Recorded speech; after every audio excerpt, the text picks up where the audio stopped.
નમસ્તે બાળ દોસ્તો, ઓમ શાંતિના ડિજિટલ ક્લાસમાં આપનું સ્વાગત છે। ધોરણ 4 સત્ર 2 વિષય આસપાસ પર્યાવરણ। માય નોટબુકમાં આજે આપણે પર્યાવરણ વિષય પૂરીશું, જેમાં પ્રકરણ 19 સાથે જમીએ। વર્ગમાં ઉજાણી। પ્રશ્ન 1, શાળામાં પ્રથમ દિવસે બાળકોને શું કરવાની વાત કરી? પિકનિક, પરીક્ષાની તૈયારી, ઉજાણી કે આપેલ તમામ? તો ઉજાણી। પ્રશ્ન 2, બાળકોની ઉજાણીનો વિચાર કોની વાત પરથી આવ્યો? મીના, રેહાના, ડેવિડ કે આરતી? તો આરતીની વાત પરથી। પ્રશ્ન 3, વર્ગમાં ઉજાણી કરવાની વાત કોણે શરૂ કરી? આરતીએ, રેહાનાએ, મીનાએ કે ડેવિડે? તો રેહાનાએ। પ્રશ્ન 4, બાળકોએ કયા દિવસે ઉજાણી કરવાનું નક્કી કર્યું? સોમવારે, રવિવારે, શનિવારે કે ગુરુવારે? તો શનિવારે। પ્રશ્ન 5, ઉજાણી માટે બાળકોએ શું તૈયારી કરી? તો ઉજાણી માટે બધા બાળકોએ પોતાના ઘરેથી શું શું લાવશે તે નક્કી કર્યું। પ્રશ્ન 6, બાળકોએ ઉજાણી ક્યાં કરવાનું નક્કી કર્યું? તો બાળકોએ ઉજાણી વર્ગમાં કરવાનું નક્કી કર્યું। પ્રશ્ન 7, ઉજાણીમાં બાળકોએ શું શું કર્યું? ઉજાણીમાં બધા બાળકો નક્કી કર્યા મુજબ ઘેરથી બધી વસ્તુ લાવ્યા, બધા સાથે બેસીને જાત જાતનું જમવાનું જમ્યા, બધા સાથે રમ્યા, ગીતો ગાયા અને નાચ્યા, ભેગા મળીને ખૂબ મજા કરી। પ્રશ્ન 8, તમને બીજાઓ સાથે જમવું ગમે છે? તો આ પ્રશ્ન તમારે તમારા સ્વ અનુભવના આધારે જાતે લખવાનો છે। પ્રશ્ન 9, કયા પ્રસંગમાં તમે તમારા મિત્રો સાથે જમો છો? તો આ પણ પ્રશ્ન તમારે તમારી જાતે લખવાનો છે। પ્રશ્ન 10, તમે તમારા વર્ગખંડમાં ક્યારે ઉજાણી કરી છે? ક્યારે કરી? કેવી રીતે? તો આ પ્રશ્ન તમારે તમારા પોતાના અનુભવના આધારે લખવાનો છે। પ્રશ્ન 11, તમે અને તમારા મિત્રો ઉજાણી માટે શું શું લાવ્યા? જે લાવ્યા હોય એ તમારે અહીંયા તમારે લખવાનું છે। પ્રશ્ન 12, તમે બધા શું જમ્યા? તમે માનો કે બધા મિત્રો ભેગા થઈને અલગ અલગ જમવાનું લાવ્યા હોય, થેપલા લાવ્યા હોય, સૂકી ભાજી હોય, શાક રોટલી હોય, તો જે પણ લાવ્યા હોય એ તમે બધા શું જમ્યા? જે પણ જમ્યા હોય એ લખવાનું। પ્રશ્ન 13, તમે તમારી ઉજવણીમાં કોને આમંત્રણ આપ્યું હતું? જેને પણ આમંત્રણ આપ્યું હોય એ લખવાનું। તમારા મિત્રોને આમંત્રણ આપ્યું હોય, તમારા ફેમિલી મેમ્બર્સને આમંત્રણ આપ્યું હોય એ લખવાનું। પ્રશ્ન 14, ઉજવણીમાં કોણ ન આવ્યું? શા માટે? તો એ પણ તમારે લખવાનું છે તમારી જાતે। તો પ્રશ્ન 8થી લઈને પ્રશ્ન 14 સુધી એ તમારા સ્વ અનુભવના આધારે તમારે પ્રશ્નો લખવાના છે। ઉત્તરાયણ। ઉત્તરાયણ આપણા બધાનો ફેવરેટ તહેવાર।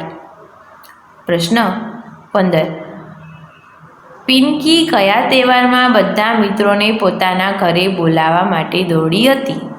દિવાળી, ધૂળેટી, હોળી કે ઉત્તરાયણ? તો ઉત્તરાયણ। પ્રશ્ન 16, ઉત્તરાયણનો તહેવાર ખાલી જગ્યાના દિવસે ઉજવાય છે? આ તો બધાને ખબર હોય અને તમને ખબર જ હશે, તો 14મી જાન્યુઆરીએ। પ્રશ્ન 17, પિંકી કયા કયા મિત્રોને બોલાવવા ગઈ હતી? પિંકી સેજલ, આયુષ, તનવીર, ફાતિમા અને મજનીને બોલાવવા ગઈ હતી।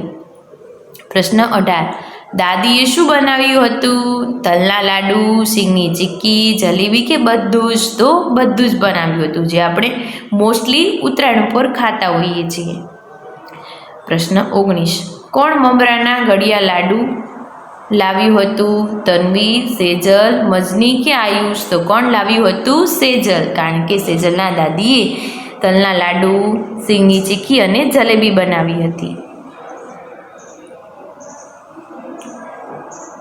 પ્રશ્ન 20, તનવીર વાડીએથી બોર લાવ્યો હતો? વિધાન સાચું છે। પ્રશ્ન 21, આયુષની મમ્મીએ શું આપ્યું હતું? બોર, શેરડી, જામફળ કે બધું જ તો આપ્યા હતા આયુષને બોર. પ્રશ્ન 22. ઊંધિયામાં શું શું નાખવામાં આવે છે? ઉત્તરાયણ હોય અને સરસ મજાનું ઊંધિયું બનાવ્યું હોય તો કેવી મજા આવે? ઊંધિયામાં તુવેર, વાલોળ, રીંગણા, બટાટા, ટામેટાં, કેપ્સિકમ, લીલા ધાણા, આદુ, શક્કરિયા, સુરણ અને મેથીની વડી તથા વિવિધ મસાલાઓ નાખવામાં આવે છે. પ્રશ્ન 23. ઊંધિયામાં શું નથી નાખવામાં આવતું? શક્કરિયા, બટાકા, કારેલા કે તુવેર? તો કારેલા નાખવામાં નથી આવતા. પ્રશ્ન 24. ઇકબાલ શું જોઈને અચરજ પામ્યો? ઊંધિયાનું શાક, પતંગ, તલના લાડુ કે જલેબી? તો ઊંધિયાનું શાક. પ્રશ્ન 25 છે. તમારા ઘરે ઊંધિયું ઘરે બનાવો છો કે બહારથી લાવો છો? તમે બહારથી લાવતા હોય તો સ્વ અનુભવના આધારે અને ઘરે બનાવતા હોય તો પણ આ પ્રશ્ન તમારે તમારા પોતાના અનુભવના આધારે તમારે લખવાનો છે. પ્રશ્ન 26 છે. ઊંધિયું બનાવવા અગાઉથી શું શું તૈયારી કરવી પડે છે? તો ઊંધિયું બનાવવા માટે વાલોળ, રીંગણા, બટાટા, ટામેટાં, શિમલા મરચાં, લીલા ધાણા, આદુ, શક્કરિયા, સુરણ, સુરતી, પાપડી, મેથી વગેરે જેવી શાકભાજી બજારમાંથી આગલા દિવસે લાવવી પડે છે. કેટલીક શાકભાજીઓને ફોલીને દાણા કાઢી તૈયાર રાખવા પડે છે. મેથી, કોથમીર જેવી શાકભાજીને સાફ કરી તૈયાર કરવી પડે છે. આ બધી તૈયારી કર્યા પછી ઊંધિયું બનાવી શકાય. બાળદોસ્તો, ઊંધિયાનું નામ લઈને તમને કદાચ મોઢામાં પાણી આવી ગયું હશે અને બધાને ઊંધિયું બહુ ભાવતું હશે. પ્રશ્ન 27. ઊંધિયા સાથે શું ખાવાની મજા પડે? મોહનથાળ, શ્રીખંડ, જલેબી કે ફાફડા? તો ઊંધિયા સાથે જલેબી ખાવાની મજા પડે ને બાળદોસ્તો? પ્રશ્ન 28. બધા પતંગ ચગાવવા ખાલી જગ્યામાં ગયા. પતંગ ચગાવવા આપણે ક્યાં જઈએ છીએ? અગાશીમાં. પ્રશ્ન 29. બધા જ ધર્મના લોકો ઉત્તરાયણ ઉજવે છે. આ વિધાન સાચું છે. ઉત્તરાયણમાં બધા જ પતંગ જ ચડાવે છે. આ વિધાન ખોટું છે. પ્રશ્ન 31. તમે રાત્રે ઉત્તરાયણ ઉજવાતી જોઈ છે? કઈ રીતે? તો આ પ્રશ્ન તમારે તમારી જાતે લખવાનો છે. પ્રશ્ન 32. ચીક્કી અને તલના લાડુ કેવી રીતે બને છે? ગોળ અને ઘીનો ગરમ કરવામાં આવે છે. ગોળ બરોબર ઓગળી જાય એટલે તેમાં તલની કે સિંગ નાખીને વાળવામાં આવે છે. ચીક્કી બનાવવા ગોળને વધુ ગરમ કરવો પડે છે. પછી તેમાં સિંગ કે તલ નાખી થાળી પર ઘી લગાવીને વેલણથી રોટલીની જેમ વણીને ઠંડુ પડે એટલે ટુકડા કરવામાં આવે છે. પ્રશ્ન 33. તમારા મિત્રો કયા કયા તહેવારો ઉજવે છે? તો આ પ્રશ્ન તમારે સ્વ અનુભવે લખવાનો છે. પ્રશ્ન 34. સ્વ અનુભવ એટલે કે તમારા પોતાના અનુભવના આધારે. પ્રશ્ન 34. તહેવારના દિવસે લોકો શું શું જમે છે? તો તહેવારના દિવસે તેઓ જે તહેવાર મુજબના પકવાનો જમે છે. જેમ કે દિવાળીમાં મીઠાઈ, સુવાળું, ધૂળેટીમાં ઘૂઘરા, ધેબર, હોળીમાં લાડવા, ખજૂર, ઈદમાં સુરકુરમાં તેમજ નવરાત્રિમાં ફાફડા, ચટણી જેવી વસ્તુઓ જમે છે. એટલે ટૂંકમાં અલગ અલગ તહેવારોમાં અલગ અલગ જમવાનું જમે છે. પ્રશ્ન 35. ઉત્તરાયણને ખાલી જગ્યાના નામથી પણ ઓળખવામાં આવે છે. કહો જો વિદ્યાર્થી મિત્રો, ઉત્તરાયણને કયા નામથી ઓળખવામાં આવે છે? આ તો તમને બધાને આવડે છે. તો ઉત્તરાયણને મકર સંક્રાંતિના નામથી ઓળખવામાં આવે છે. પ્રશ્ન 36. ઉત્તરાયણમાં અગાસી પર પિંકી અને તેના મિત્રોએ શું કર્યું? તો ઉત્તરાયણમાં અગાસી પર કોઈએ પતંગ ચગાવ્યું તો કોઈએ ફિરકી પકડી, એ કાપ્યો એવી બૂમો પાડતા ગીતો પણ ગાયા. આખો દિવસ તડકામાં રહીને પણ ખૂબ મજા કરી. ઉત્તરાયણનો આવો સરસ મજાનો તહેવાર હોય અને કેવી મજા પડે. તલના લાડુ ખાવાની, ચીક્કી ખાવાની, પતંગ ચગાવવાની, પછી પતંગ જાય એટલે બૂમો પાડવાની અને ફિરકી પકડવાની પણ એક અલગ જ મજા હોય છે. પ્રશ્ન 37. તહેવારોનું તારીખ અને તિથિ મુજબ વર્ગીકરણ કરો. અહીંયા તમને કેટલાક તહેવારો આપેલા છે, તો આપણે તારીખ મુજબ તહેવારો પહેલાં જોઈએ. તારીખ મુજબ તહેવારો એટલે જેની તારીખ ફિક્સ જ છે કે આ તારીખે જ આ તહેવાર આવે છે. અને તિથિ મુજબ એટલે કે તિથિ પ્રમાણે, માનો કે બીજ હોય તો એના દિવસે તહેવાર હોય, પછી ધૂળેટી, એવા અલગ અલગ તિથિ મુજબ તહેવારો આવતા હોય છે. તો તારીખ મુજબ તહેવારો એટલે કે જેની તારીખ ફિક્સ જ છે, જેમ કે ઉત્તરાયણ, આપણે સ્વતંત્ર દિન, નાતાલ, ગાંધી જયંતિ અને બાલ દિન, આ બધા તહેવારો એવા છે જેની તારીખ ફિક્સ છે. કે ઉત્તરાયણ આપણે 14મી જાન્યુઆરી આપણે સ્વતંત્ર દિન અને ગાંધી જયંતિ અને બાલ દિન, આવી રીતે આ તહેવારો એવા છે કે જેની એક ફિક્સ જ તારીખ છે અને ફિક્સ જ મહિનો છે, જે એ તારીખે અને મહિનાના જ આ તહેવારો આવે છે. તો તારીખ મુજબ તહેવારોમાં ઉત્તરાયણ, સ્વતંત્ર દિવસ, નાતાલ, ગાંધી જયંતિ અને બાલ દિન. બાલ દિન તમને ખબર છે વિદ્યાર્થી મિત્રો, બાલ દિન એ કયા આપણે કોનો પ્રિય તહેવાર હતો? એ તો જવાહરલાલ નહેરુની યાદમાં આ બાલ દિન ઉજવાય છે. તેમને છોકરાઓ ખૂબ જ વહાલા હતા, નાના નાના છોકરાઓ, એટલે તેમને આ બાલ દિન તરીકે ઉજવ્યો છે. તિથિ મુજબ તહેવારો તો ભાઈબીજ, દેવ દિવાળી, ધૂળેટી, જન્માષ્ટમી, રક્ષાબંધન, ગણેશ ચતુર્થી અને દશેરા, આ તિથિ મુજબ તહેવારો છે. પ્રશ્ન 38 છે, મને ઓળખો. હું રંગનો તહેવાર છું. રંગનો તહેવાર આપણે કયો એવો તહેવાર છે જેમાં આપણે રંગથી રમીએ છીએ? હા, સરસ, તમને બધાને ખબર હશે, ધૂળેટી. હું બાળકોને પતંગ ચગાવવામાં મજા કરાવતો તહેવાર છું. પતંગ ચગાવે, આપણે પતંગ ક્યારે ચગાવીએ છીએ? ઉત્તરાયણના દિવસે. તો શું આવશે? ઉત્તરાયણ. મારી ઉજવણી દીવા અને રોશનીથી થાય છે. શેમાં આપણે દીવા પ્રગટાવીએ છીએ અને રોશની કરીએ છીએ? તો દિવાળીમાં. હું ભારતનો પ્રજાસત્તાક દિન છું. એ 26મી જાન્યુઆરી. હું ભાઈ બહેનના પ્રેમનો તહેવાર છું, જે રક્ષાબંધન. મધ્યાહન ભોજન, હવે આપણે જોઈએ એના પ્રશ્નો. પ્રશ્ન 39, સર્વોચ્ચ અદાલતે પ્રાથમિક શાળાના બાળકોને કયા હક અંગેનો ચુકાદો જાહેર કર્યો છે? તો સર્વોચ્ચ અદાલતે પ્રાથમિક શાળાના બધા બાળકોને ગરમ અને રાંધેલો ખોરાક મળવો જોઈએ અને એ બધા જ બાળકોનો હક છે એવો ચુકાદો જાહેર કર્યો છે. પ્રશ્ન 40, સરકારી પ્રાથમિક શાળામાં અપાતા ભોજનને શું કહે છે? તો સરકારી શાળામાં બાળકોને બપોરે અપાતા ભોજનને મધ્યાહન ભોજન કહે છે. પ્રશ્ન 41, શાળામાં મધ્યાહન ભોજન કયા સમયે આપવામાં આવે છે? તો શાળામાં બપોરના 1 વાગે આપવામાં આવે છે. પ્રશ્ન 42, જમતા પહેલાં બધા બાળકોએ શું કર્યું? તો જમતા પહેલાં બધા બાળકોએ પ્રાર્થના કરી. પ્રશ્ન 43, મધ્યાહન ભોજનમાં શાળામાં બાળકોને ભોજનમાં શું શું મળે છે?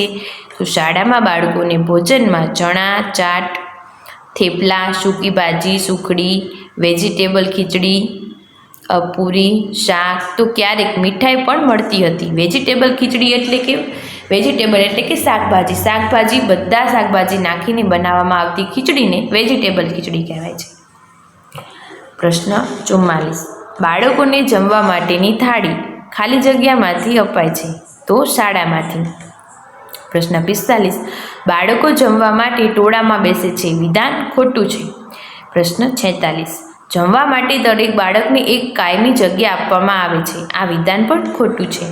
પ્રશ્ન 47, બાળકોને જમવામાં ચણા, ચાટ, થેપલા, સૂકી ભાજી, સુખડી, વેજીટેબલ ખીચડી વગેરે આપવામાં આવે છે. હા, આ વિધાન સાચું છે. આ બધું આપવામાં આવે છે બાળકોને. પ્રશ્ન 48, રોજના ભોજનની યાદી ક્યાં મૂકવામાં આવે છે? આચાર્ય સાહેબની ઓફિસની બહાર, શાળાના દરવાજા આગળ, પાણીની ટાંકી પાસે કે રસોડાની બહાર? તો ક્યાં મૂકવામાં આવે છે? રસોડાની બહાર. પ્રશ્ન આગળ જોઈએ. મધ્યાહન ભોજનમાં બાળકોને રોજ જુદું જુદું જમવાનું આપવામાં આવે છે. આ વિધાન સાચું છે. પ્રશ્ન 50, બાળકોને મધ્યાહન ભોજનમાં ક્યારે ખૂબ મજા પડે છે? બાળકોને મધ્યાહન ભોજનમાં ક્યારે ખૂબ મજા પડે છે? જ્યારે તિથિ ભોજનમાં મીઠાઈ મળે ત્યારે બાળકોને ખૂબ મજા પડે છે. પ્રશ્ન 51. મધ્યાહન ભોજન સમયની બીજી રસપ્રદ વાત જણાવો. રસપ્રદ એટલે મજા પડે એવી. શાળામાં મધ્યાહન ભોજન વખતે દરરોજ હરોળમાં બાળકોની જગ્યા બદલાતી હતી. તેથી દરેક બાળકને રોજ એક નવા બાળક સાથે બેસીને જમવાની, વાત કરવાની અને મિત્રતા કેળવવાની તક મળતી હતી. પ્રશ્ન 52. વાલીઓ મધ્યાહન ભોજનમાં કેવી રીતે મદદ કરે છે? અનાજ આપીને, પૈસા આપીને, શાકભાજી કે મસાલા આપીને કે તિથિ ભોજન આપીને? તો તિથિ ભોજન આપીને.